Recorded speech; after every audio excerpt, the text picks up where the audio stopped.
I'm good to go now. I will call this meeting of Police Services Board to order at 1 o'clock on November 14th. I'll start with the land acknowledgement statement. In the spirit of reconciliation, we acknowledge with respect the history, spirituality, and culture of the Anishinaabe, the people of the Three Fires known as Ojibwe, Odawa, and Potawatomi Nation, who have inhabited this land from time immemorial, and further give thanks to the Chippewas of Saugeen and the Chippewas of Nawash, now known as the Saugeen Ojibwe Nation, as the traditional keepers of this land.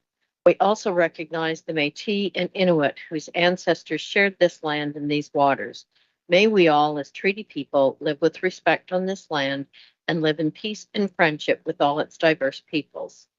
We'll move on to the approval of the agenda and additions to the agenda.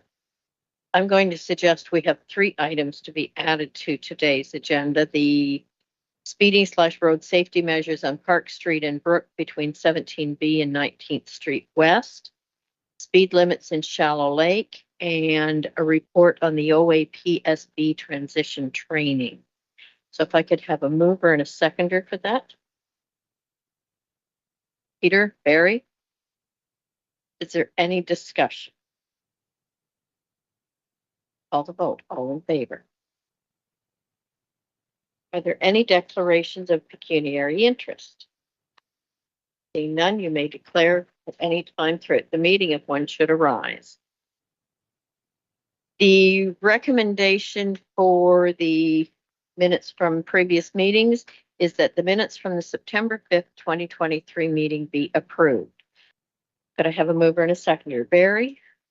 Peter? Is there any discussion? Seeing none, I will call the vote. All in favor? We have no delegations, so we will move on to correspondence. Item 7.1, police record check revenue letter from the Municipal Policing Bureau. Any member wish to comment?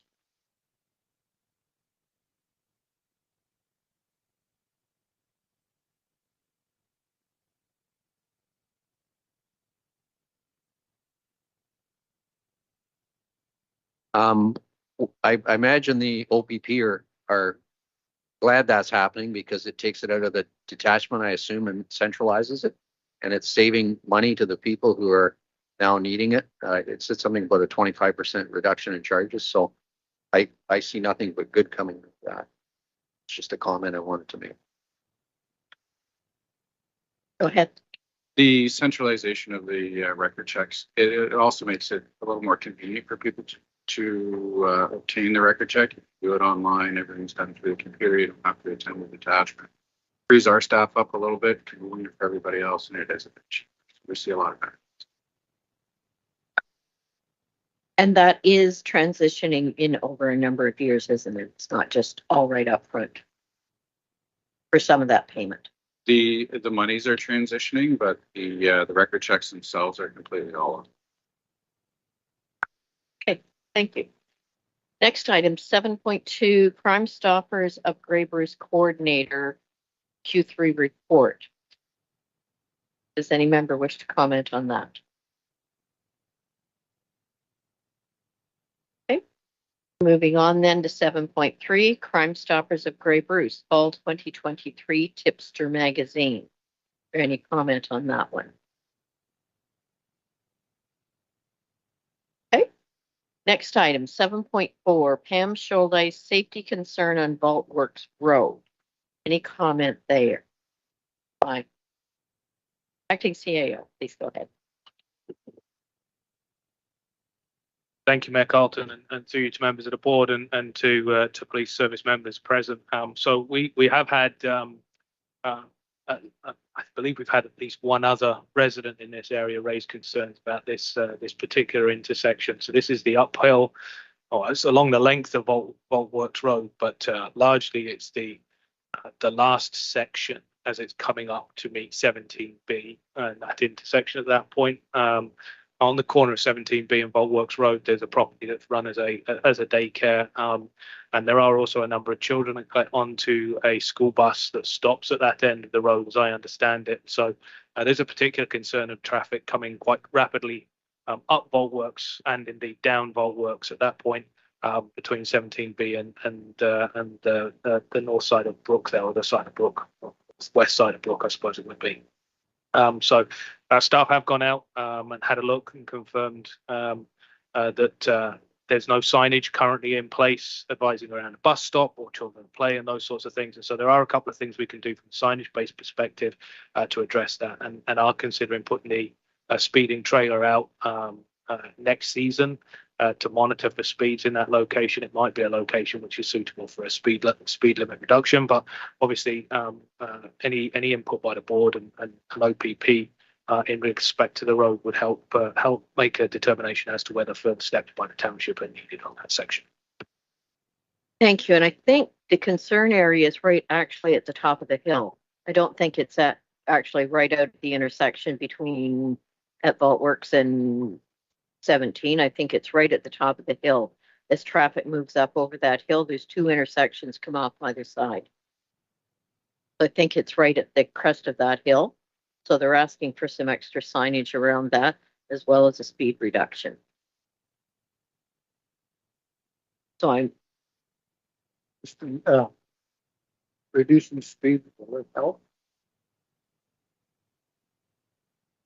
okay. So through you, Mayor Carlton, at this point, we don't have any evidence that speeding is a concern on that road. We haven't had the speed trailer out. There's obviously a perception, as I say, by more than one resident of speed being a concern. I believe we checked the speed limit on that road is 80.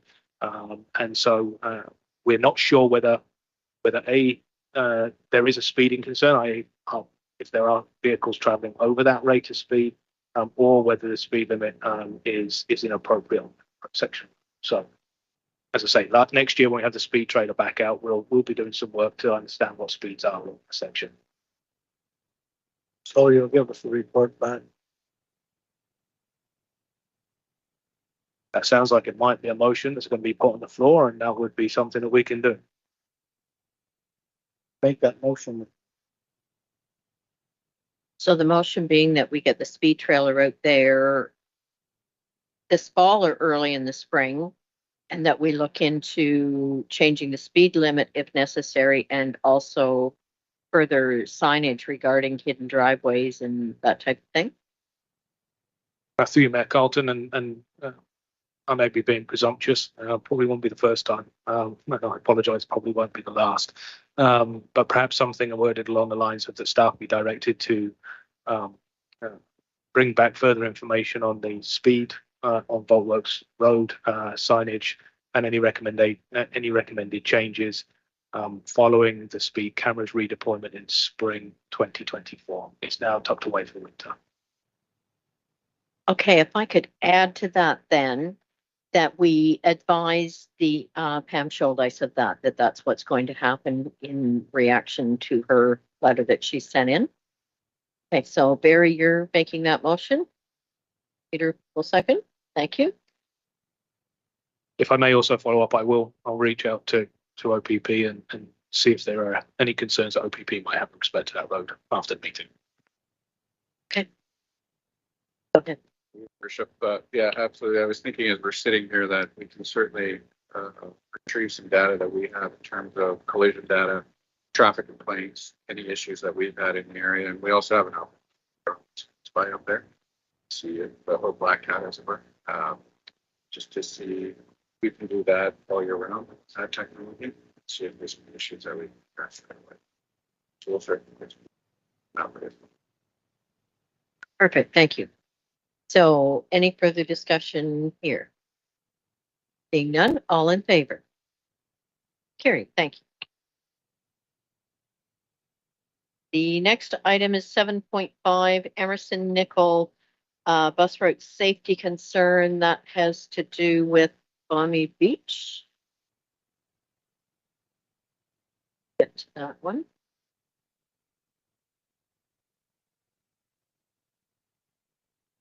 What can be done or has been done there? Because I think this one goes back to, the 21st of September, shortly after school went back, with concerns about the change in where buses are picking the students up along there.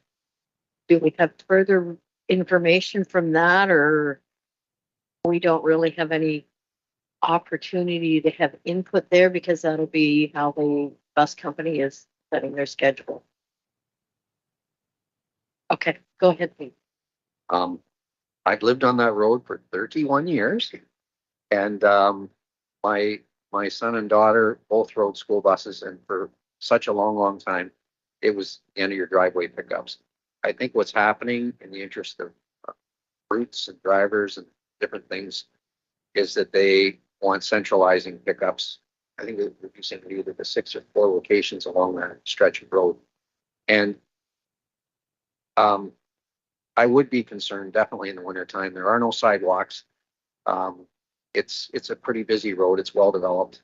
And anyway, the question reigns is the school board, in my opinion, cleverly created what's called a consortium for the bus company. So the school board doesn't run the buses, the consortium does, and it gets very gray as to who you turn to address this issue. I know that the parents have met. I've seen roadside meetings driving home. I don't know whether it was First Student or Martins that were out there having these discussions with parents. I don't think it's gone anywhere yet. I don't think it's just going to go away for a while. I don't know what we can do as a board, other than me as a parent would definitely support safer way of picking kids up, but it's very gray right now as to who do you talk to, because I know many conversations have taken place between concerned parents and the bus consortium, and they don't appear to be getting anywhere. So yeah, I think we're going to see more letters this concern.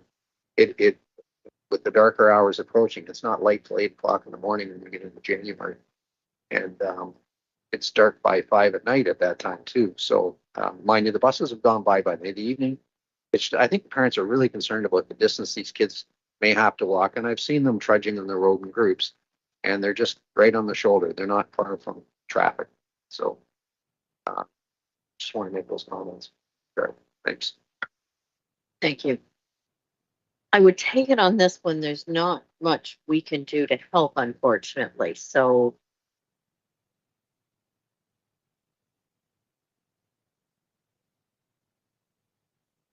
To you, Mayor Colton, to members of the board, I don't believe there is. This is a matter on the purview of the Water District School Board and the bus company that they use. So I believe residents have reached out, got the wheels turning. I am aware that this isn't the only location that parents have shared concerns about the bus pickup spots, so on and so forth.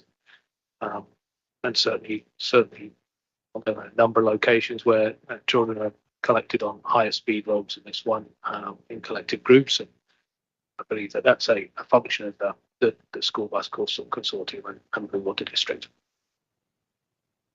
okay, so we will just receive that one for information here then. The next item, 7.6, Jennifer Trevelyan, Gray Road 1 and Havelock Street, safety concern. Bear with me while I get to that letter. Does anyone have any comments on that one? Because this one, as I recall, has to do with lighting as far as warning lights at that corner or lighting so people can see at that corner. Again, it comes back to Gray Road 1 being a county road, Havelock Street being a municipal. Is something we need to reach out to the county on? Or have there been accidents at that corner that OPP would know about that? Turned over to you. Your worship, nothing jumps out at me in relation to the description of the area. Again, it's something we could go back and review, but in terms of collisions, nothing particular that jumps out. More so an issue of signage for other legislative bodies than police, unless there's something specific that comes out of it. Thank you. You lovely. Yes, to you, Mayor Carlton. I actually had overlooked this one on the agenda and just rapidly checking myself. I believe a member of staff did receive this concern and has directed the resident to the county for review as a county road. And we will receive that one for information as well.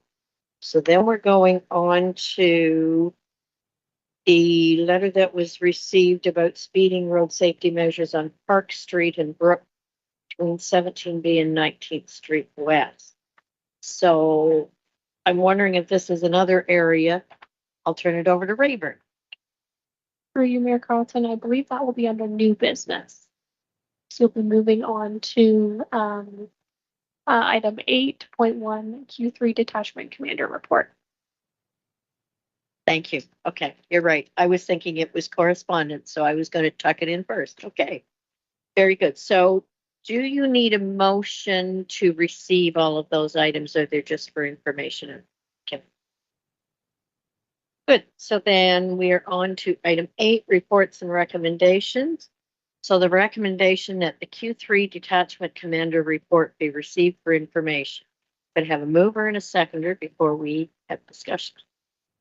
Okay, Peter, then Barry, and I will turn it over to you for comment on. Thank you, Worship, and good afternoon, everybody. Pleased to report the third quarter Services Board report for the Grey Bruce OPP.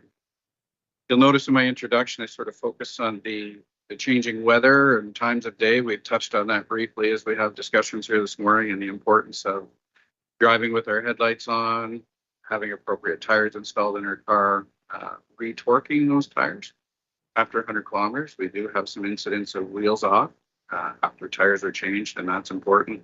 In spite of the efforts of hunters in the area, there are still deer crossing the road. So I encourage people to scan the ditches and just take a little more time at this time of year as the snow starts to fall, clear off the vehicles and drive according to the weather conditions. I will save all of us some heartache and some time this year. To move on to the crime portion of it, our crime unit has been very busy as usual. We have a significant number of significant investigations going on in the area. We continue to support some of our policing partners in those initiatives. We clearly are neighbors to Owen Sound, and they've had some tragedies in their city, and we are assisting them with that investigation as we look to solve those. They're relatively complex, these investigations. They can sometimes appear simple, but I assure you they are complex. So we continue to work together with our policing partners. We've had some significant fraud investigations, as well as a robbery at the Dundalk Credit Union, which is not in this municipality, obviously, but that these types of events certainly permeate all of our communities.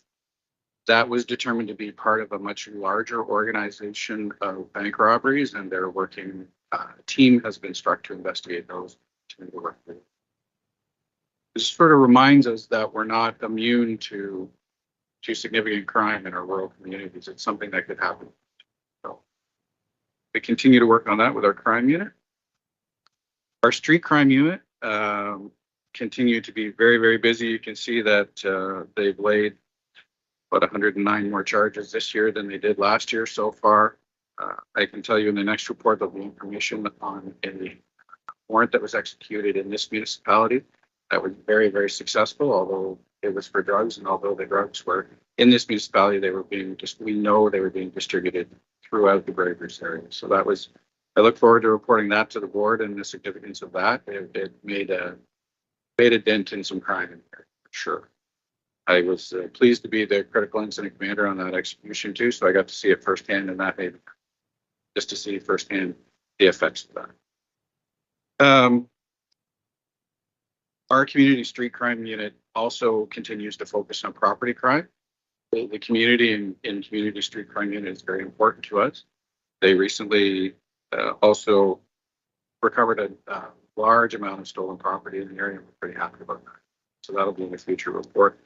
And I focused in other reports just to say the community street crime unit is a temporary assignment for our members, and it develops a skill set to go into more complex investigations to our Organized Crime Enforcement Bureau and other parts of the organization.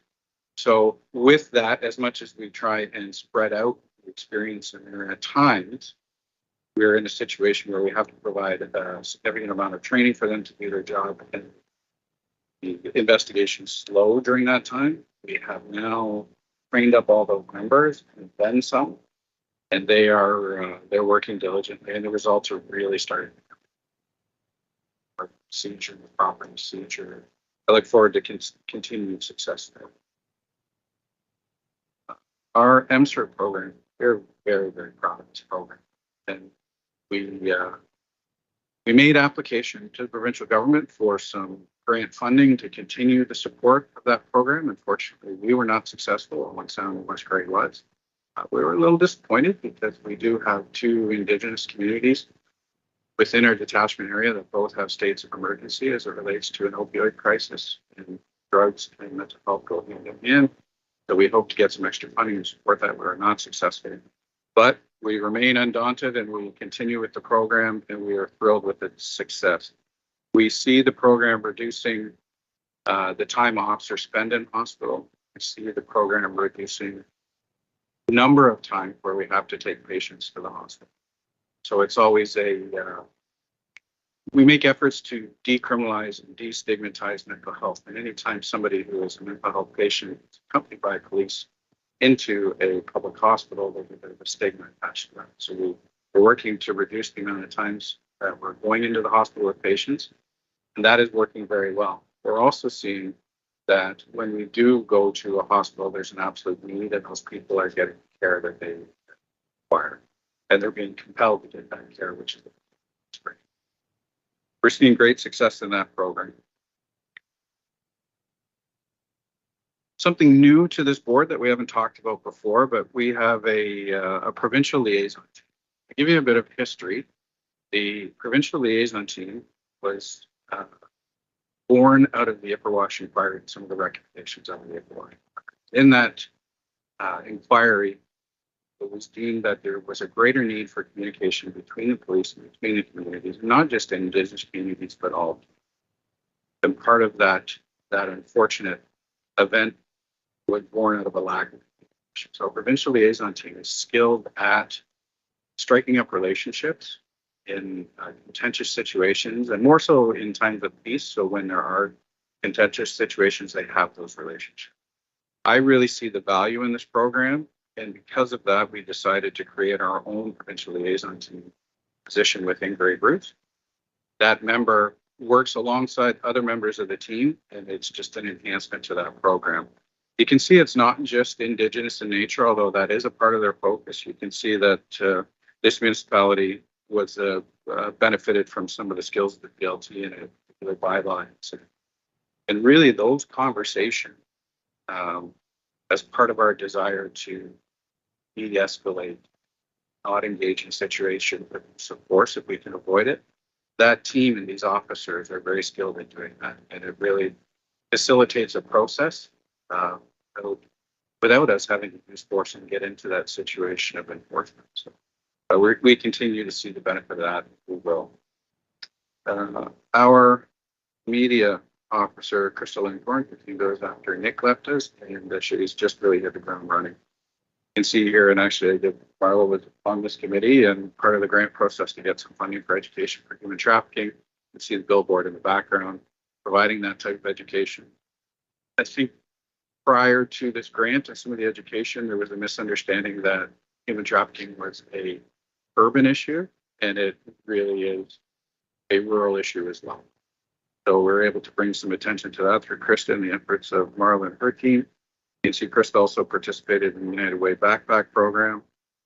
She's just doing great work being here. She spread a little thin because there's only one of her in many municipalities, but she's doing a great job.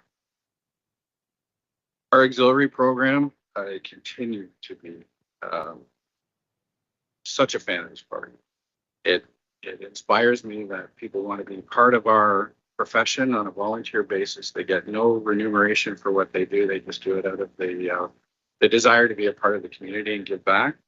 I recently attended the auxiliary graduation last week. We have a new member joining us, was the valedictorian for the class. So I was pleased to see that. Very well spoken. Somebody on the other side of life, kind of like me, who has had a career and his children are growing and just wanted to give back. So we look forward to him joining. It's just fantastic. You can see they continue to do the food drive. We talked about the Black Cat. They run our Black Cat program. They are significant contributors to our detachment. I don't know what I'd do with them. We ran a summer program and decided to start reporting back on the summer program. So we may have talked previously about the MET program, the Major Event Tool that was born out of Ottawa. It's a computer program that helps us control the deployment of our resources, but also gives us the ability to leverage resources from across the province. And that's something that a benefit of the OPP is we have considerable resources that are spread across the province. This tool gives us an ability to access that. So throughout the summer, we had members join us from, well, my nephew came down from Northern Ontario. He's a police officer, and he did a couple of shifts here, but they come from across the province to support us through that busy time. And we really saw the benefits of expanding that program. So much so that we're going to look at it for a number of other events in here. Having a specific supervisor assigned to it to coordinate that was also a benefit. Just make sure that we have the right people in the right place. We have enough people in the right place. So we saw some success through that program.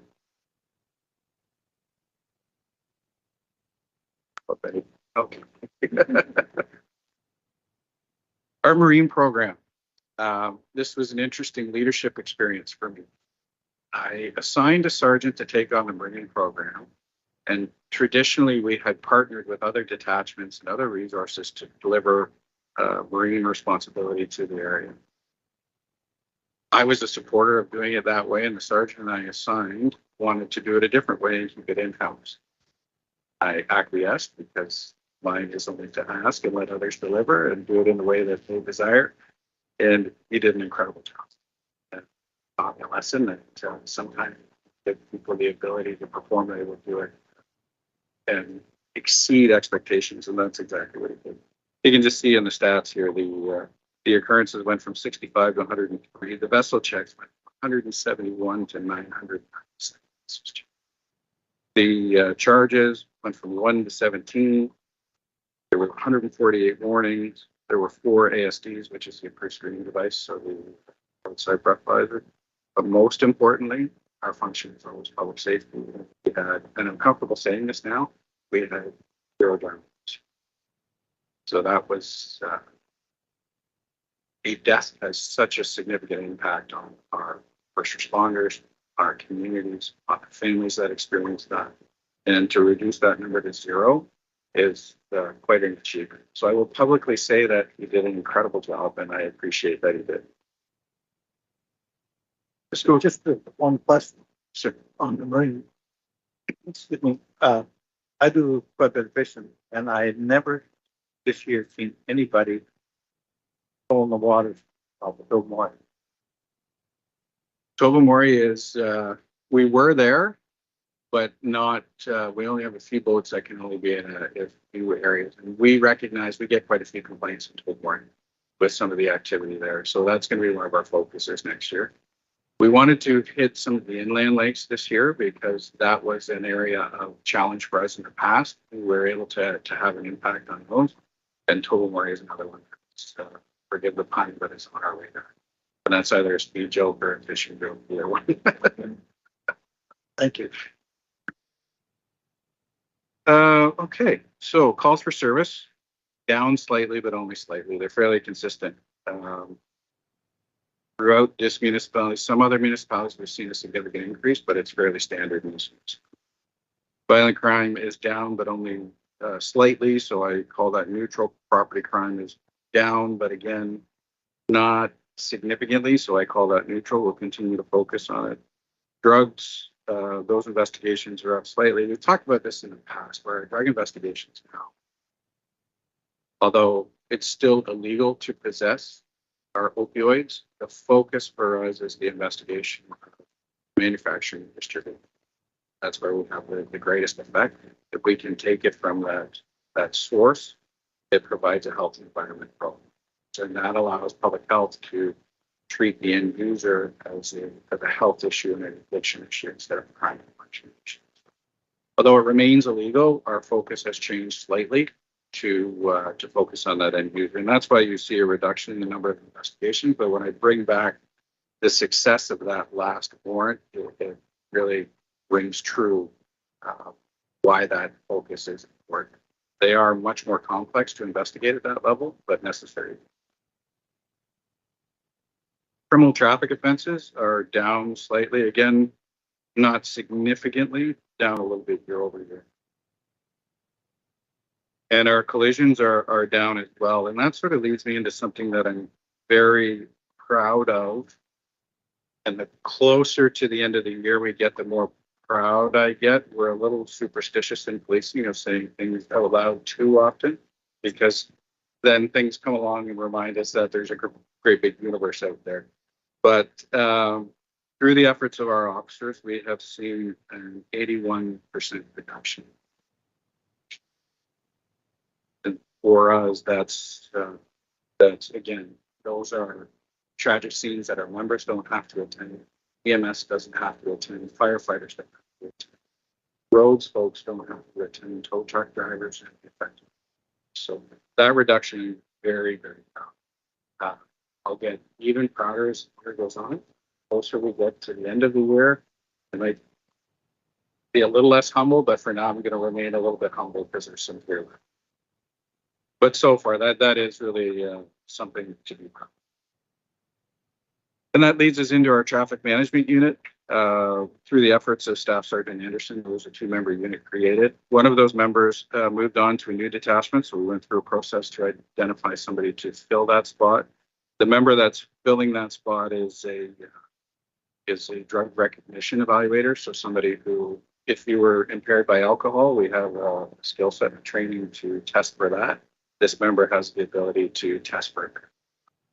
So to put him in that unit sort of puts him across all of the platoons and shares his skill set. Part of his function is to share his knowledge and training with all of the platoons, make everybody that much better in this type of investigation. They conducted a Safe on 10 initiative, and this is what I call a force multiplier, where we get together with our partners and other detachments and sort of hit a whole area.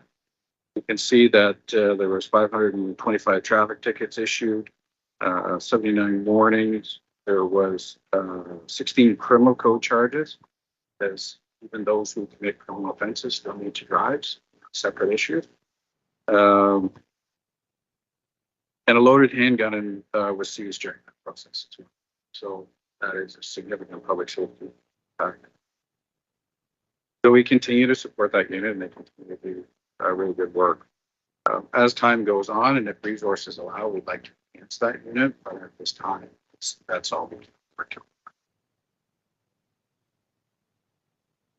Then one of our members acquitted themselves quite well during the National Peace Officer Memorial Run, running 63 kilometers. I don't think I drove 63 kilometers to come to this meeting today, so that is quite an achievement, and somebody who's obviously physically fit. But all kidding aside, this is in support of members who have paid the ultimate sacrifice and passed in the line of duty, and the member taking a lot of her own time to recognize the sacrifice of those who did that. It's pretty humbling for us. So we're very pleased. And then lastly, a couple of one new program that I really want to talk about. I don't think it's lost on this board the value of cameras and social media. Many of us have mobile cameras now, or cameras around our residents. Businesses have cameras, and they are an incredibly effective investigative tool. So we're looking at a program where people voluntarily report to us that they have cameras and are accessible to us. We have no ability, it's completely voluntary. We have no ability to access those cameras on our own or to take over those cameras. It's just merely a tool that identifies where they are. We talk about robbery. We have robbery in an area. We can look at this map and we know who has cameras in the area. We can reach out to those people, and it's a very quick way to get some evidence back. Historically, without this program, we would go door to door and knock and sort of look to see if people had cameras. We call it a video canvas to see if we can get video. This just really expedites that process in getting us that video evidence. The picture speaks 1,000 words, so video evidence is very important. But then lastly, I've said to all of the boards and anybody that will listen that anybody who is a fan of the OPP, is also an ambassador of the OPP, and a recruiter for the OPP. We are hiring in all positions, from civilian to uniform and alike, and we've also reinvented the cadet program. So the cadet program started, well, it existed many years ago, and it was a very effective recruiting tool for us. We gave people the opportunity to enter into policing, but not commit to a constable role. And through that process, I do think just sitting here are probably a dozen folks that went through the cadet program. So we are reinventing the program and asking people to apply to the cadet program and join us in the police. It also provides an opportunity if you don't want to be a frontline officer, because realistically it's not for everybody. Maybe it exposes you to civilian. And subject to any, yes, please. Just to add to that, thank you to this municipality for offering us space in October at the Shallow Lake Arena. We were able to host a recruitment night that over 20 people attend. So just a big shout out to Al here for giving us that space, allowing us to host it there. Now, I did have some questions that came out of the previous meeting that we can speak to if you wish. I didn't supply it as part of the document, but it was something that I had prepared. If you wish, I can do it verbally. I hope that's okay. I'm gonna, yeah, it is on here. So I'm gonna suggest I turn to the other members to see if they have any questions on your report first, and then we'll go on to the next. So any questions or comments? It's like the report, but I mentioned about the crime theft. Is it organized crime that we have in this area, or just drug related, or is it coming from one area or not? That's what my The answer to all of those is yes. So there's a portion that certainly organized crimes, your larger thefts and machinery and things like that can be tied back to some organized crime. There's still your drug-related petty theft that goes on, and there's other types of theft as well. So it runs the gamut. It's hard to be specific in thefts. It runs.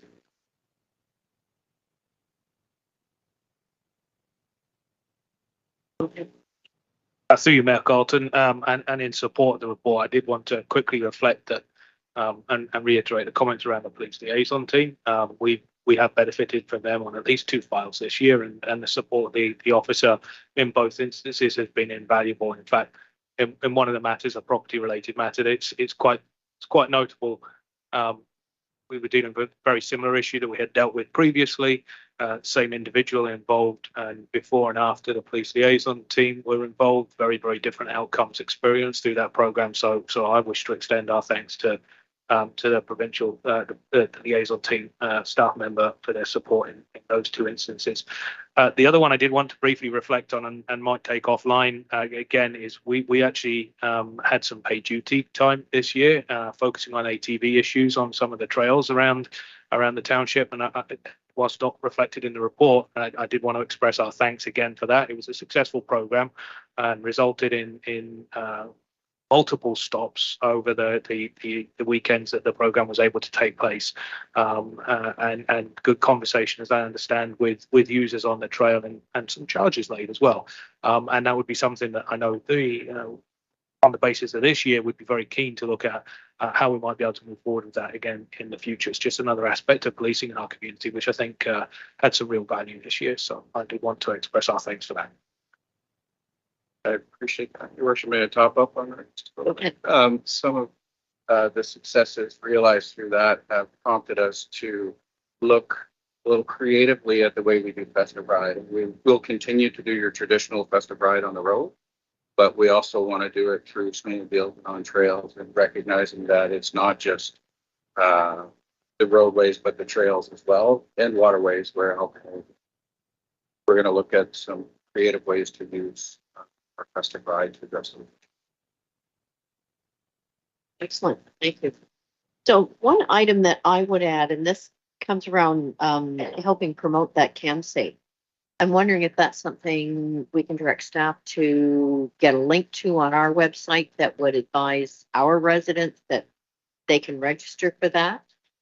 And where I think one of the things that I see in the township now is it seems like every side road community has their own Facebook page. So a few weeks ago, there was somebody going down Wilcox Side Road trying to break into vehicles. And it wasn't very long before that was posted on Facebook advising all the neighbors, hey, somebody was just here at my vehicle trying to break in or this type of thing. So I think there's that neighborhood watch is taking effect now, maybe in areas where we didn't expect it, but that might be a good group to also target all of those little 15 Side Road has one, Shallow Lake has one, Campbell has one, to see if some of them would register on the CamSafe and help keep each other safe within their own communities that are communities that we don't think of in a traditional sense anymore, but they're certainly there. Did you have a comment, Frank? No, so as you know, we can, Mayor Carlton, we can certainly take that away for our communication staff to work with. Communication staff, it's Krista, I think, in looking at some messaging and amplifying that on our website. You are right. There's a tremendous the neighborhood watch of the past has been replaced by Facebook groups in many ways, I suspect now, and there are a great many of those groups. Sometimes be challenging to get into and get in touch with, but certainly if we amplify some of that messaging, some of those groups certainly take our messaging and bounce it on themselves, and so we'd be happy to look at how we might be able to support that campaign. Excellent. And something else that just I remembered, you mentioned Crystal Linthorne being out there. She was at the Island View Drive and Area Ratepayers Association annual general meeting back in July. Did a wonderful presentation to them. So it's really appreciated that we have that kind of resource out there. So if there's no other comments, I will call the vote on the motion that's on the floor. All in favor? Just carried. Thank you. So moving on then to unfinished business, it's the follow-up from September 5th, 2023 meeting. Some of the board questions from that one. You need me to read these questions off, Rayburn, or no? Okay, I will turn it over to you. And had I been more familiar with the agenda, I might have realized that it was coming up. My apologies. I keep up on following this thing all the time. So there was a question regarding impaired driving, what is being done, impact of ride programs, local or out of area offenders. We've seen a lot of success with our ride programs are actually up significantly this year. And we're seeing the results in terms of the impaired drivers. I'm actually pleased with the numbers that I see in terms of impaireds versus you always have to balance it with call volume and the complexion of the calls that we're dealing with versus the ability to do ride and the impacts of that ride. And our members continue to do an excellent job of balancing with priorities and tracking ride program. We're seeing the results. There's been some news releases in just the past couple of weeks about some successes with not only impaired drivers but some of the peripheral stuff. So I am pleased. Most of the offenders are local. Most of the, especially when we get into this time of year, but most of the offenders are local. I hesitate to get too much into that because at times it can vary, right? But for the most part, it is local. Then I believe there was a question on crime statistics increase. There was trends thought specifically the more serious crimes were more than double. So it did double from 2022. However, there's still half the annual average for the same quarter in 2021, 2020, 2019. And property crime is average at drug crime. So there are trends in those types of occurrences. As long as those trends, you'll hear me say when we do a report that I notice an increase, we're going to monitor that and make sure that it doesn't become consistent. If it does become consistent, it becomes concerning. We look at programs and engaging our crime CSU in ways to combat. I hope this isn't taken out of context, but I don't get terribly concerned if we see a bit of a rise and then it levels again. Because it's just been, but I don't see that there's any uh, consistent trend when I look at the image. So, yeah, you see 2019 in quarter two was 26, 2020 was 26, 2021 was 25, 2022 was 7, and 2023 was 13. So compared to 2022, it looks significant. But when you compare that to 2019 and 2020, you can call it a success. And then theft, specifically vehicles and ATVs, is this drug related?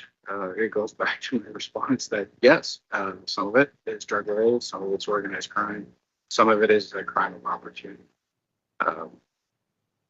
We always encourage people to take measures and take action to prevent themselves.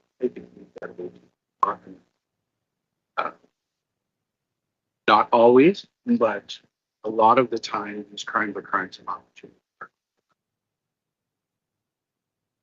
So if we remove these, we put barriers in place, there's certainly the ability to, it's the path of least resistance. If it's easy to take, we're going to take it. Maybe if we put some barriers in place, we're going to take it. One of the other things I wanted to touch on through our auxiliary program that I write, we have a safeguard program through the auxiliary program. They're specifically training members who can do an assessment of a residential property and give some tips and tricks if you've been victimized by crime on how to fortify your property, whether that be cutting some bushes so there's a sight line of the road, having some lighting in your property, blocking your doors, where to store your keys, things like that. That's always a service that's offered. It looks by the information here that there was a decrease of 50% greater than 50% across groups. So, although I have in a former life been a victim of property crime and I understand the impacts of that, you certainly feel victimized, but to see a reduction actually, so it's not one is too many. Obviously, people, nobody has the right to take the minute, but I do see a significant reduction, so I'm happy.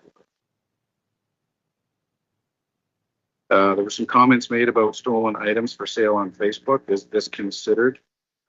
Absolutely, but the truth is we don't have somebody sitting and just monitoring their Facebook groups for selling a property. We hope that people might see it and report it to us, and then absolutely.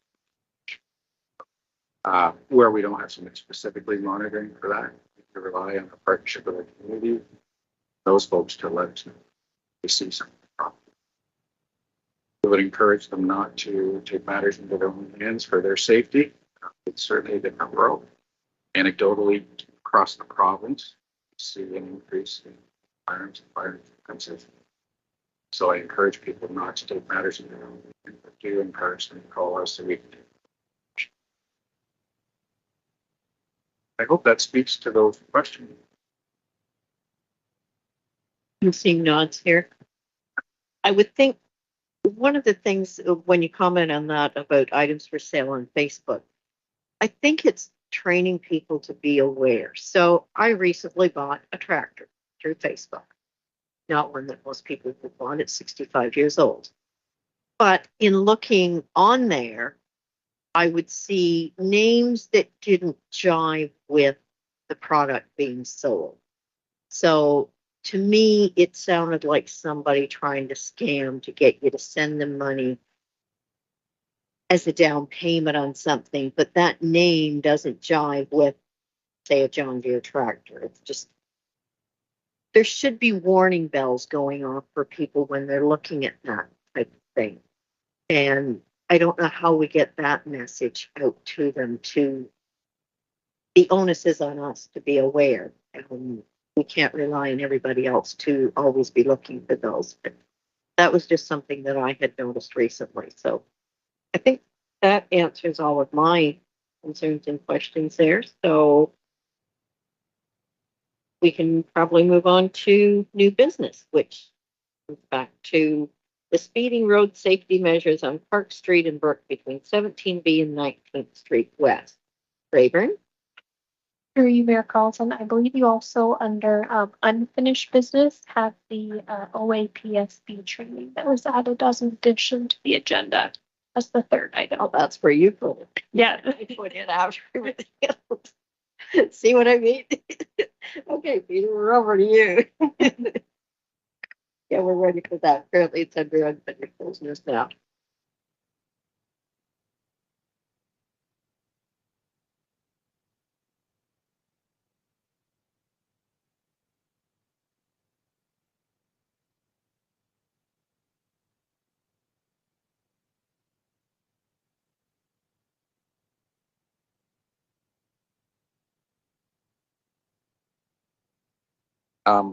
Do you need that all repeated? Okay. I attended the Zoom meeting on November 1st. And there's another one, by the way, tomorrow evening. I'll mention it at the end. And it was put on by the Ontario Association of Police Service Boards, and it's they're our consultant and leader through the process as we move from the current PSB legislation to the new CSPA, and which is Community Safety and Policing Act, which everything's telling me by about April of 2024, it should be in place. I won't say it is, or it won't. Maybe we've waited a while for this, and we see where it goes.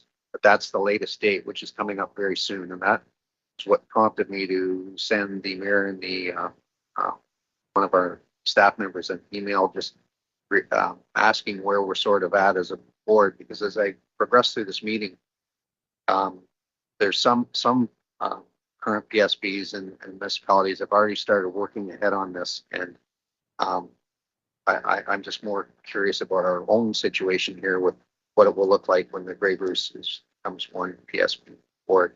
And I believe it's 14 municipalities. Some of them don't have PSBs. We obviously do. And so I was seeking clarification on that. And this meeting was quite good because it highlighted a lot of things about what the new role will be when that board commences. And there are many things that have to take, many meetings are going to have to take place between members of council, primarily I would think mayors and CAOs, and their process moving forward on getting their provincial appointees and their community reps. And I'm not 100% sure in the numbers. I've seen some models, but we'll see where that comes out. They're going to, this new board is going to have to estimate the expense of their operation. They're going to have to create a budget. They're going to have to look at each municipality. And they gave one example of, they said, for instance, let's say we our policing costs were $150,000 for that one area. And this is just a fictitious example with 3 municipalities being brought into that board.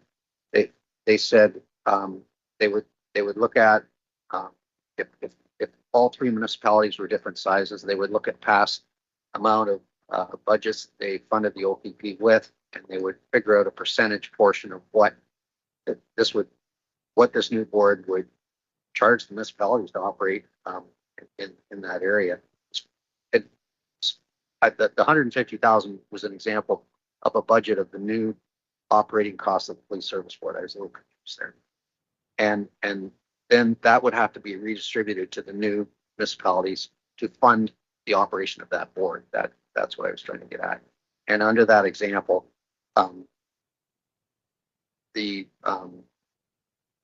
to fund that amount to run the board, it's going to be different for each based on population and size of budgets in those municipalities. And it's probably going to be based on the current ratio of what they support OPP budgets with now. But a lot of questions are going to have to be addressed under that. More conversations came up about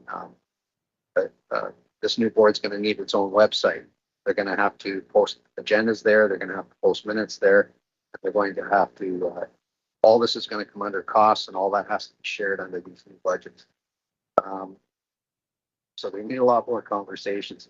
The OAPSB is definitely going to be our guide through this, because they've talked about putting together templates to make sure if you've got all your Have you done, everything falls in a certain order. Then training is huge for the new boards because this isn't the training of the operation of the board. This is more the training of the transition and the meetings tomorrow night, and on tomorrow evening on another Zoom meeting. It's all about establishing budgets, and they didn't give us much information. Tell my initial report. That's tomorrow evening. They'll discuss that. I can discuss that at the next meeting. Then mandatory training will come in once this board's in place, and that is going to address the not only the operation of the board, but areas such as like police governance and training, and then equity and diversity training, and all those members on that board are going to have to take these courses, and they're going to have to pass a certification. And once that certification is reached, it will have to be acknowledged, and those members will actually be certified to sit on that board. So it's a whole new ball game. I was just bringing that information in because things are happening fast. That's what prompted me to be able to hear about situations coming quickly, and there's still a lot of questions. I don't really have anything more in the report than that. Like as I say, I do.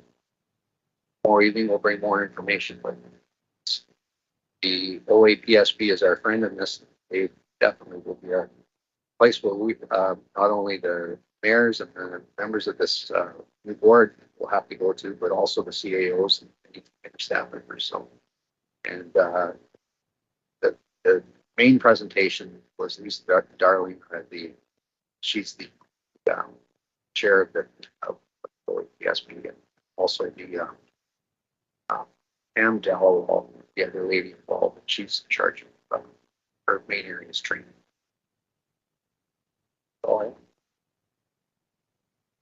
Thank you. And I just did a quick look on the website, and the one you're doing tomorrow night is also available Friday from 12 to 1:30.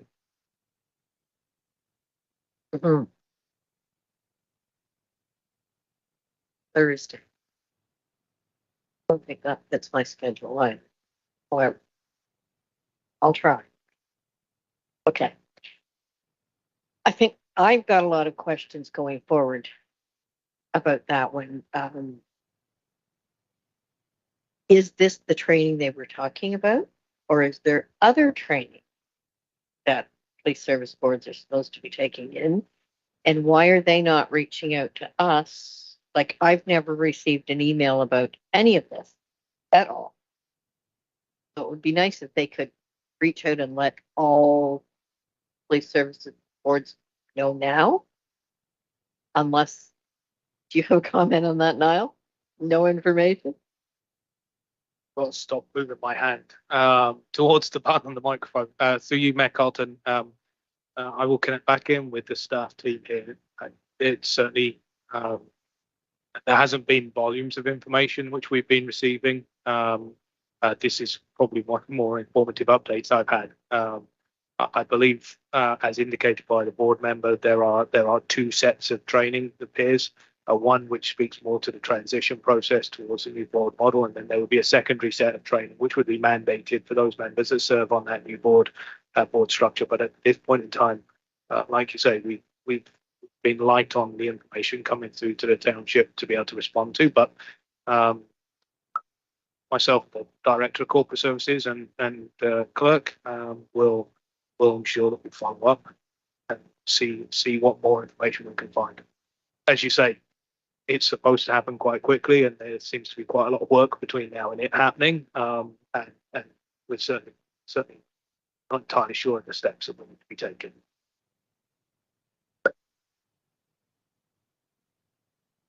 Municipalities that not signed up to be a board member, they don't and they find out what's going on, and they opt to sit on the board or not. Yeah. Through your worship, I can speak to that. So the board will be comprised of all 9 municipalities, regardless of contract or non-contract. So there will be a seat for North Brisbane, and so there will be a seat for any non-contract municipality. You've heard it's non-contract. So every municipality will have a council seat, and there will be, I believe it's 4 community reps and 3 provincial reps. So the board will consist of 6. It'll be a large board. I can tell you in my experience, another county that was already 1 detachment, 1 board. But there's a lot of efficiencies in that process. There's going to be some growing pains, absolutely, because that one was governed at the county level. The expectation was we reported to that board. There was a council representative on the board who reported back to council, and I think that's sort of the spirit of what we're seeing. So each municipality, including our 2 Indigenous territories, will have representation on the board. I will report to that board, and they will go back and report to their own municipalities, and then there will be community representation. We'll decide as a group for the frequency of the meetings. I think with a board that size, the frequency probably value in doing it a little more often.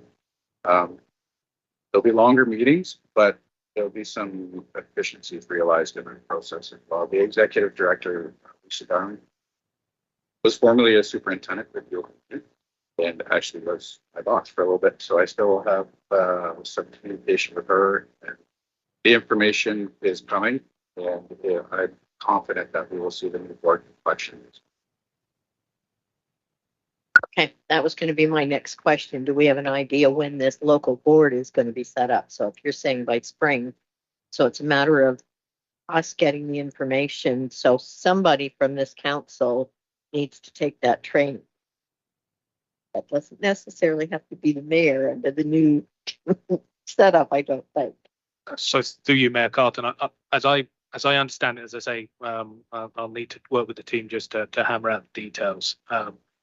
The mandatory training comes once you're actually appointed to be a board member. I don't believe you need to take the training in advance of your appointment as a board member. You get appointed to the board, and then you have a suite of mandatory training you must take. So I don't think we need to pre-train anybody. I think administratively, we need to think about the conclusion of this board and wrapping work of this board up to then the appointment of a new member of council to the new board in due course. I also need to understand what happens with our other board members and what the process may be if you wish to put your names into the hat for participating on the new board structure. Obviously, that will probably be a more competitive process. That answers several questions. So our next meeting for this board will be January. I'm wondering if we could have some of that information, if possible, at that meeting, so that if we're looking at getting, whether it's going to be me carrying on as the council rep on that board, or whether it's somebody else off of council, that we can get that process moving along as well. Raven. It's very weird. The Clerk's Department definitely does have this on our radar to kind of continuously follow up on. We're keeping an eye on it, and hopefully we do have something for January. I know we recently sent an email for an update not long ago, and still just kind of waiting, hoping that more will come forward. As soon as it does, we will put it on our agenda. Okay, thank you. To you, Matt Carlton, sorry. The one thing I'd add to that is the other element for me, which we need to work out is whether the local municipalities will continue to have a contract, or whether the contracts are being wrapped up into the new board, what influence and how we influence the contracts with OPP and service delivery on a localized need within a board context. And that's something that I hope that we'll be able to provide some clarity on as well in January. Excellent. Okay. So I think that is all for that item. So now we're moving on to new business. Perfect. 10.1, speeding road safety measures on Park Street in Brook between 17B and 19th Street West. This one is the letter that we just got out in email list. Yes. So I'm wondering on that one. Spot here, apparently. Is that an area where we want to look at how much traffic is actually going on Park Street? I think from what I remember of that letter, because 17B is now a lower speed limit all the way in, that it's thought that people are deviating around 19th Street West and Park Street to avoid that slower speed on 17. But in this case, we really only have kind of anecdotal evidence from a couple of residents, and I think we should get more information than that, and I'm wondering how we go about getting that. Have any ideas? Is that a case of using the speed signage next spring or the Black Cat device or something that can give us some data there to know what we're dealing with? Through your worship, I just, I don't want you to think that I'm looking at my phone while you're speaking. I'm actually looking at the map just to make sure I know where I'm looking at. We would have to, we only have so many Black Cats. We have to prioritize the deployment of those based on some other things. It's certainly something that we could look at. I can't commit until I look at some more data and details if and when we. So I'm just sort of looking at the geography there. It's something we can follow up on. At least give you an answer what. Okay. So through you, Mayor Carlton, I'm not aware of this concern myself. It hasn't crossed my desk at this point, so quite happy to have a look at it. Did you say that they're using it as a shortcut? So they're using Park and 19th as a shortcut to avoid 17B. Well, that's what the letter said, but It's that an odd doesn't shortcut. logically make sense to me. It's an odd shortcut because they both take you to the other ends of Owen Sound. Having said that, this is a fairly low volume road, but that's absolutely the sort of road where we can find space for the speed trailer to go. As I say, would be spring next year before we break it out from its winter hibernation, but we could absolutely find a location on there to put the speed trailer to get a sense on volumes and indeed speed. I just for the board's understanding, there is a definite difference between the Black Cat technology you've heard about and our speed sign. A Black Cat, you can be forgiven for not knowing it's there at all, which means you're not going to proactively slow down to go past it. Whereas our speed sign flashes up what your speed is and hopefully makes you slow down. So ours is designed as a deterrent as well as a way for us to get some sense on speed numbers as well. But different technology, but certainly is indicative of an issue. Okay, and perhaps what I will do, sorry, Peter, is Carly has this email. I think Rayburn has it as well. Perhaps one of us can get that email over to you. And I think their other concern is that there are children and others walking out in that road. There are no sidewalks, no stop signs that would regulate the flow of traffic. And there's, as I remember, 2 T intersections coming up onto Park. So I think they're asking for maybe 3-way stops or something, whether that would help slow down. But if we can look at it perhaps next spring and get a better idea then. And Peter, you had a comment. I just have a question. Is Park Street, does it go over to 19th and you're forced east from there? Is it quite a distance? Is that why they want stop signs to slow cars down? Because quite a while ago, when Barry and I were on the old Sarawak Council, there were no stop signs on Summer Street when you came out, and that was a long stretch. And now there's 3, actually 4. And I'm just wondering if it's a similar situation. I agree with you 100%. It can't be talking a shortcut here.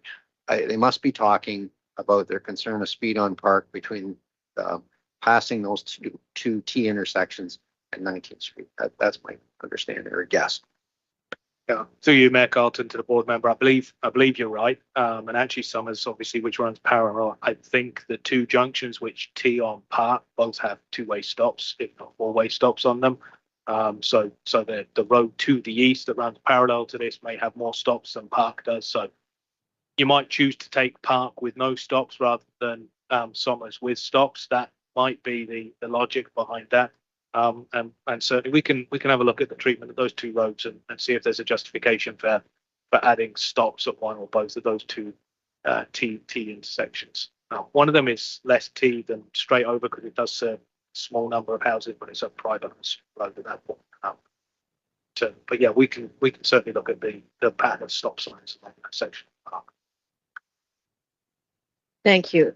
Sorry, go ahead, Barry. I just wondering, most of the time that speeding that's going on with the local people, it's not people trying to take the shortcut.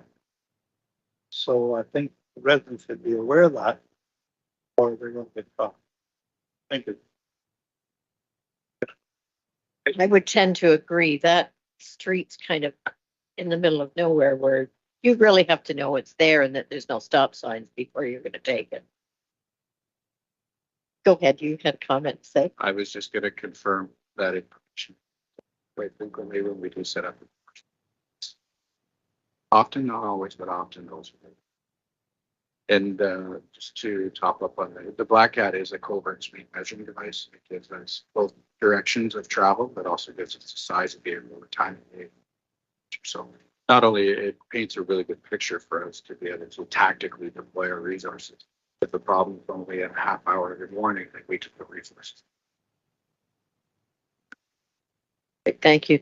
And my suggestion again would be that we respond back to the resident who has expressed this concern and let them know how we're going to try and deal with it. And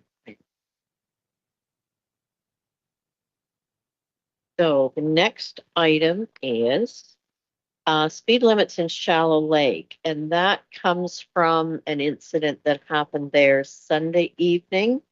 And I think concern with people crossing on the west end of Shallow Lake just as you're coming into the village, and it's provincial highway, so it's under their jurisdiction, not ours. The concern I heard was, is it possible to get a crosswalk there or to get some flashing lights? Apparently a 9-year-old girl was hit there on Sunday night. So, and this, as I understand it, isn't the first time somebody's been hit trying to cross the highway there. So I think whether it's kids coming from that subdivision across from the arena, coming across, being hit, there's sort of issues there. And it's looking at what can we do to maybe, whether it's something we can do to work with MTO, or how do we approach that situation to make it a safer area for people? I'll look to others for suggestions or thoughts. See you, Mayor Carlton. I can maybe throw a little bit into there. So yes, I learned about the unfortunate incident on Sunday and wish the little one that got injured all the best in her recovery. I think it's fair to say that whilst this is the first incident of that nature that's occurred while I've been with the township, it's not the first time that residents have reached out about concerns about Princes Street. I think it's worth reflecting that unlike in many other communities, such as perhaps Wyerton or communities to the south on Highway 10, Shallow Lake is a provincial highway. So Princes Street, Highway 6, as you run through middle of Shallow Lake, it remains Highway 6 right the way throughout and under provincial control and oversight of the Ministry of Transportation. So it's not a township road, it's not a county road, it is a provincial highway. And we defer to the province in the management and the maintenance of that system. In other communities, such as Wyerton and some of the communities on Highway 10, they are part of what's called the Connecting Links program, where the municipality actually assumes the responsibility for a section of a provincially run highway through its community, and it undertakes all the obligations of the road owner and operator in those sections. And so that's why you will see a very different section of Highway 6, for example. The closest one is Wyton. As you go through Wyton, see that the street has been recreated, recrafted. There are stoplights at frequent places, pedestrianised crossings, and so on and so forth. And that is part of the Connecting Links program. So definitely a different context in Shallow Lake. Have reached out to MTO this morning, really to learn a little bit about what their feedback mechanism is like when they hear about and learn about an incident that's occurred on one of their roadways, what their review is like, if they do any. I'll be interested in understanding what the connection might be between OPP and the MTO in terms of incidents that occur on provincial highways, whilst noting the fact that this is a very recent incident and may not have yet had a feedback loop kick in at that sort of level. And also exploring what the Connecting Links program might look like for the municipality. Until and unless the municipality has a role in that road, it really is up to MTO as to what they can put into place on that road. And when it comes to provincial highways, they have very different standards and legislation and regulation that goes around them as to what you can and can't do within a provincial highway. Recognizing that the reality is that unfortunately, even when they go through communities like this, the provincial highways role is primarily to transport vehicle and goods from point A to point B, and so that's their first requirement really of the provincial highway network. And so I think there is some follow up that we need to do on this, and certainly from a municipal perspective, we've started digging into that. But unfortunately, it's not one that we can go out and change speed limits on ourselves. It's not one that we can go out and put a crosswalk in or undertake those sorts of measures without going through the province. And so, yeah, we started the process of talking to MTO to learn what their processes might be in respect to this roadway. As I say, not necessarily just in regards to this incident on Sunday, but in respect to community concerns which have certainly been made over the course of summer.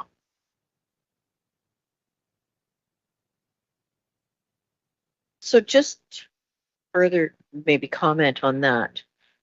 Is there something the residents out there could do to approach MTO with their concerns? Because it's not in our jurisdiction. So is there something that we can help the residents with that would maybe put their minds at ease that at least something can be done, that they've got an avenue that they can go, rather than just sit and wait until somebody actually gets killed there and now it's a big to-do? I think they would all like to circumvent that type of item happening.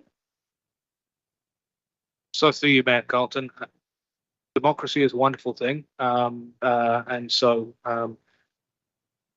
can sometimes be a bit confusing to navigate democracy, but it is a wonderful thing. And so this is one of those things where reaching out to members of provincial parliament, certainly that would be that's the agency that's in control of this roadway through here. And so a member of provincial parliament would be the place to go. If you wished to lean out to those individuals, either as individuals or collectively as a community, that would be where to target that work. As I say, though, from a local level, we're reaching out. We recognise that this is a concern, and we can amplify that to the province, and just trying to work out what those right channels might be at this point in time. So, if members of community wanted to, then who reach out to provincial representation would certainly be the most directly directly the party with the most direct oversight, and obviously the Minister for Transportation themselves as well. Thank you. Any other comment, Barry? Yeah, I'd like to make a comment. I think education is an important part. And nobody knows or taught anymore what side of the road we should be walking on. Younger kids, when they get off the school bus, they never look. They just cross the road. And I think if they had education that I had when I grew up, you look both ways before you cross the street. And also, when you're walking, you walk. And that's not being done. And I think we need to go back to school and teach some education here. It might help along. Quick comment. Thank you. So there's really no need to give direction or anything there. We're already doing what we can on that. So I think we're at the end of the meeting, so the Police Services Board will meet as regularly scheduled on January 9th, 2024 at 1 p.m. I will now call for adjournment of this meeting. Could I have a mover and seconder? Barry, Peter, for any discussion? I will call the vote. All in favor? Carried, we are now adjourned.